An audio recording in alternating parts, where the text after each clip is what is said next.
Missile ছুটতেছে ওরা, এই যে মিসাইল ছুটতেছে, পৃথিবীর সর্বপ্রথম মিসাইল আবিষ্কার করেছিলেন সাদ ইবনে আবি ওয়াক্কাস রাদিয়াল্লাহু আনহু। তার যখন তিনি বিজয় করতে গিয়েছেন আপনার রোমান সাম্রাজ্যে, তার বাহিনীতে খালিদ বিন ওয়ালিদ ছিলেন। ওই সময় ওটাকে বলা হতো মিনজানিক, ওটাকে মিসাইল বলা হতো না, বলা হতো মিনজানিক। এম শব্দটা রেখে দিয়েছে ওরা, মিনজানিক আরবি শব্দ, ওরা এখান থেকে মিসাইল শব্দ আনছে, কিন্তু কাজটা একই। ওইটা দিয়ে রোমানদের ওই দেওয়াল দুর্গ ভেঙে দেওয়া হয়েছিল দূর থেকে।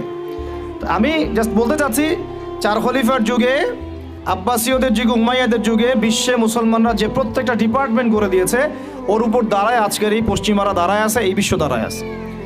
এখন শিক্ষার মেরুকরণটা কি হলো তাহলে? লাস্ট 220 বছরে শিক্ষাটাকে ভাগ করে ফেলা হলো, যে তোমরা যারা দাড়ি টুপিওয়ালা মানুষ, তোমরা যারা ইবাদত বন্দেগী করতে চাও, তোমরা পড়বা কোরআন এবং হাদিস, তোমরা পড়বা উসুল, ফিকহ ইত্যাদি ইত্যাদি।